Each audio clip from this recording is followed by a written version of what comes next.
अस्सलाम वालेकुम मेरे दोस्तों, सज्जनों और बेलियो। मैं हूँ इजहार अहमद और वेलकम करता हूँ आपको किचन गार्डनिंग चैनल पर। और उम्मीद भी रखता हूँ कि आप सब लोग खैरियत से होंगे, फिटफाट होंगे, अच्छे अच्छे से कामों में खूब अच्छे से बिजी होंगे। दोस्तों, आज का मेरा टॉपिक विंटर सीज़न पर होगा। विंटर सीज़न में आपने कैसे प्रोटेक्ट रखना है अपने पौधों को पानी से, और क्या क्या उनकी प्रोटेक्शन होनी चाहिए। जैसा कि सबसे पहले आप देख सकते हैं, मेरे करीब करीब जितने भी पोट्स हैं सारे के सारे उनकी मिट्टी ड्राई है। किसी में भी इतना मॉइस्चर आपको नहीं दिख रहा होगा। अगर किसी में पानी दिया भी होगा तो बहुत कम पानी देता हूँ मैं।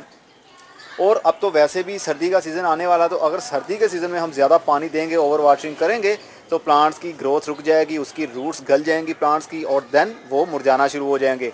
और साथ साथ ये भी मेंशन कर दूँ, जो लोग घबरा जाते हैं कि हमारे पौधे के पत्ते पीले पड़ रहे हैं तो हम शायद पानी कम दे रहे हैं जिस वजह से ये प्रॉब्लम हो रही है, मेरी एक बात याद रखिएगा, प्लांट्स के पत्ते तब येलो होते हैं जब ओवर वाटरिंग हो, और जब रूट बाउंडिंग हो, और जब पानी का ड्रेनेज सिस्टम आपका काम ना कर रहा हो, तब ऐसी प्रॉब्लम होती है। मतलब फॉर एग्जांपल, अगर मिट्टी हर वक्त इसकी मॉइस्ट रहेगी, मतलब कि गीली रहेगी, और इसकी रूट्स बाउंड रहेंगी, इसका पानी अगर हम इसके अंदर पानी देते हैं तो वो ड्रेन नहीं होगा, जस्ट ऊपर वाले सरफेस एरिया पर जमा रहेगा, मिट्टी के अंदर स्टोर रहेगा, तो आपके पौधे के पत्ते येलो होना शुरू हो जाएंगे, देन वो आहिस्ता आहिस्ता झड़ना शुरू हो जाएंगे। एक तो ये रीज़न होती है, और दूसरी रीज़न ये होती है जब आपके पौधे की, आपके पत्ते की लाइफ पूरी हो जाती है। जिस तरह ये देख सकते हैं आप, अभी ये इसके ऊपर मार्क आ रहा है येलो कलर का, इसका मतलब है इसकी एज ज़्यादा हो गई है, और आहिस्ता आहिस्ता ये येलोनेस में आएगा और देन पूरा येलो हो जाएगा। जिस तरह ये देख सकते हैं, अभी इसमें ग्रीन भी है और येलो भी है।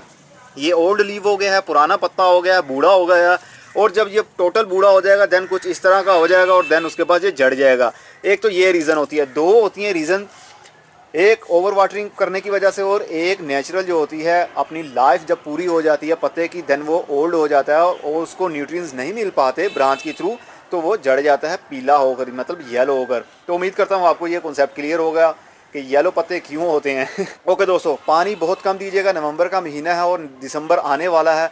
रातों को ठंड हो जाती है और सुबह के टाइम सूरज कभी निकलता है कभी नहीं निकलता। धूप में वो तपिश भी नहीं है, हीटनेस नहीं है, सूरज बादलों के पीछे छुपा रहता है, और आपके पौधे के लिए ये प्रॉब्लम भी क्रिएट कर सकता है, क्योंकि सूरज की रोशनी हर पौधे के लिए बहुत ज़रूरी होती है, किसी के लिए ज़्यादा और किसी के लिए कम। लेकिन अब ठंड का मौसम आ गया है, रात को ओस पड़ती है, रात को धुंध पड़ती है, जिसकी वजह से आपके पौधे ख़राब हो सकते हैं, उनके पत्ते झड़ सकते हैं। और कुछ पत्ते, 90% पौधों के पत्ते झड़ने वाले हैं, सर्दी के सीज़न में पत्ते झड़ जाते हैं। जिस तरह ये फाइकस है, फाइकस तो स्टेबल रह सकता है, ये बहुत टिकाऊ होता है, ये जल्दी गिरता नहीं है। और जिस तरह ये लेमन है, लेमन के पत्ते भी झड़ जाएंगे लेकिन कुछ स्टेबल भी रहेंगे, और रात की रानी के पत्ते भी झड़ जाएंगे, और मोगरा प्लांट के पत्ते फिर भी स्टेबल रहेंगे, वो नहीं गिरेंगे।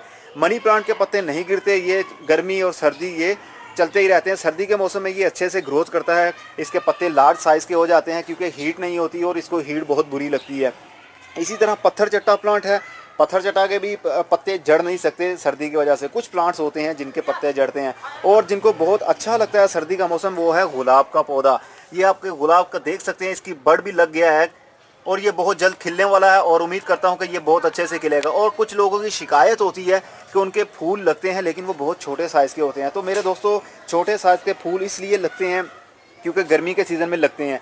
जैसे ही सर्दी का मौसम आएगा, ठंड आएगी, तो फ्लावर के अंदर न्यूट्रिएंट्स ज़्यादा मिलेंगे उसको, और उसको हीटनेस नहीं मिलेगी, देन उसकी पत्तियां ज़्यादा खिलेंगी और लॉन्ग टाइम तक रहेंगी, मतलब 4 से 5 दिन तक भी एक फूल स्टेबल रह सकता है। गर्मी के सीज़न में ऐसा नहीं होता, गर्मी ज़्यादा होती है जिसकी वजह से वो छोटे साइज़ के फूल लगते हैं और देन जल्दी झड़ भी जाते हैं। उम्मीद करता हूँ ये भी आपको पता चल गया होगा। और अभी किसी किस्म के पौधे को आप रिपोर्ट मत कीजिएगा, और ना ही इसको गुड़ाई कीजिएगा, क्योंकि ये ग्रोथ सीज़न नहीं है। ग्रोथ सीज़न अगर है तो वो रोज़ प्लांट के लिए है, लेकिन रोज़ प्लांट को अब हम नहीं कर सकते रिपोर्ट, और ना ही अब इस वक्त हम प्रूनिंग करेंगे क्योंकि ये ग्रोथ सीज़न है उसका। इसको इस मौसम में फूल लगना शुरू हो जाते हैं।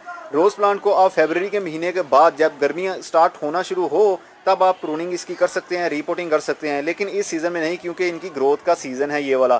तो रिपोर्ट भी आप मत कीजिएगा, और ना ही आप इनको किसी को प्रूनिंग कीजिएगा, ना ही किसी की रूट प्रूनिंग करनी है आपने। अब ये मिंट प्लांट आप देख सकते हैं, मिंट प्लांट की ग्रोथ अच्छी चल रही है, और इसके अंदर मिट्टी आप देख लें बिल्कुल करीब करीब ड्राई है, बिल्कुल ही, आई थिंक बिल्कुल ही ड्राई हो गई है, लेकिन फिर भी ये अभी तक स्टेबल हैं, स्टैंड है, बिल्कुल इनकी शूटिंग्स निकल रही हैं। बहुत से पौधे ऐसे हैं जो बिल्कुल ड्राई है। अब ये सनफ्लावर की हमने सीडलिंग की थी, सनफ्लावर अच्छा चल रहा है, और साथ में ये देखिए इसकी मिट्टी भी ड्राई है, ये देख सकते हैं कैसी ड्राई मिट्टी है, और अभी तक ये स्टेबल है, स्टैंड है, और अच्छे से ग्रोथ भी चल रही है।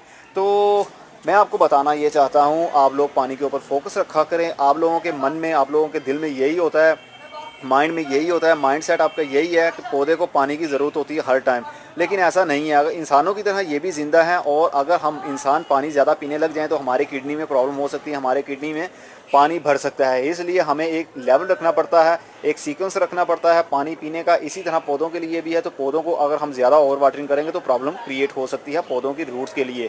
अगर पौधे की रूट्स मर गई देन पौधा भी मर गया। और अब सीडलिंग का मौसम ऑफ हो गया, सीज़न चला गया है सीडलिंग करने का। अगर फिर भी आप सीडलिंग करना चाहते हैं तो हॉट वेदर उसको प्रोवाइड कीजिएगा, हीटनेस प्रोवाइड कीजिएगा, फुली सनलाइट में आप उसको रखेंगे, देन उसकी जर्मिनेशन स्टार्ट होगी सीडलिंग की।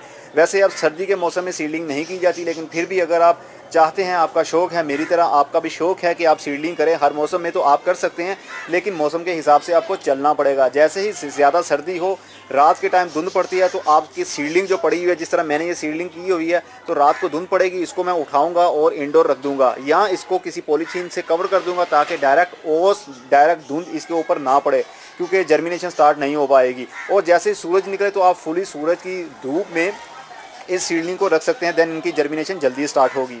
और ये देखिए, ये आज ही मैं नर्सरी से लेकर आया हूँ, बहुत सी मॉस इकट्ठी करके मैं एक शॉपिंग बैग के अंदर डाल के मैं ले आया और ला के मैंने ग्रो कर लिया है। और उम्मीद करता हूँ कि अब ये बहुत जल्द ये पूरा सरफेस एरिया इससे भर जाएगा और ये कवर कर लेगा। देन मैं इसको टाइम टू टाइम यूज़ करूँगा अपने बोनसाई बनाने के लिए। बोनसाई बनाने के लिए इसको मैं यूज़ करूँगा और बहुत ही अच्छा लुक देगी। उम्मीद करता हूँ कि आपको भी बहुत अच्छा लुक दे रहा होगा ये। तो क्योंकि गर्मी के सीज़न में ये सही से सर्वाइव नहीं कर, जैसे ही विंटर सीज़न आता है इसकी ग्रोथ स्टार्ट हो जाती है, क्योंकि पानी की इसको ज़रूरत बहुत होती है। और गर्मी के सीज़न में पानी ना मिलने की वजह से ये ब्राउन हो जाती है, मर जाती है। लेकिन सर्दी के सीज़न में ऐसा नहीं होता। और आपके करीब करीब सभी पौधों की ग्रोथ रुकने वाली है, सर्दी के सीज़न में ग्रोथ रुक जाती है। और जैसे ही बाहर का मौसम आता है दोबारा से ग्रोथ शुरू हो जाती है। बाहर का मौसम 15 फरवरी से स्टार्ट हो जाएगा, नए नए शूटिंग्स, नए नए पत्ते निकलना शुरू हो जाएंगे और देन उनकी ग्रोथ भी अच्छी हो जाएगी। अभी दिसंबर के महीने में और जनवरी के महीने में सब के सब पत्ते झड़ जाएंगे और टहनियाँ बाकी बचेंगी। और आप इस मौसम में ऐसी सिचुएशन में पानी मत दीजिएगा, ज़्यादा पानी देंगे तो उसकी रूट्स गल जाएंगी, क्योंकि वो ऑलरेडी एक शौक में होता है, उसके पत्ते ग्रोथ नहीं कर रहे होते, उसकी ब्रांचेस नहीं बढ़ रही होती और इसलिए रूट्स को रेस्ट मिला होता है। और अगर ऐसे में हम कंटिन्यूली पानी देते रहेंगे तो रूट्स विल बी रोट, आपकी जड़ें गल जाएंगी, देन उसमें ग्रोथ नहीं हो पाएगी। इसलिए आप पानी के ऊपर बहुत फोकस रखिएगा। कोई फर्टिलाइजर यूज़ करने की ज़रूरत नहीं है आपको। और अगर आप फिर भी करना चाहते हैं तो काऊ डंग यूज़ कर सकते हैं, ड्राई काऊ डंग, बहुत गाय का गोबर आप यूज़ कर सकते हैं, क्योंकि उसमें नाइट्रोजन होती है और सर्दी के सीज़न में नाइट्रोजन की कमी हो जाती है मिट्टी के अंदर।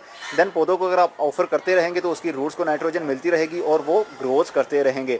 मैं उम्मीद करता हूँ कि आपको खूब अच्छे से समझ लग गई होगी और आपको ये भी पता चल गया होगा 90% आपके पौधों की ग्रोथ रुकने वाली है और पत्ते झड़ने वाले हैं। जिस तरह ये स्नेक प्लांट है तो स्नेक प्लांट की ग्रोथ होती रहेगी, इसके पत्ते नहीं होते, ये बहुत हार्ड प्लांट होता है, इसकी ग्रोथ चलती रहेगी। ओके दोस्तों, अब अगली वीडियो में फिर किसी नई इन्फॉर्मेशन के साथ मिलेंगे। तब तक के लिए goodbye, see you and tata, और अपना बहुत सा ख्याल रखिएगा।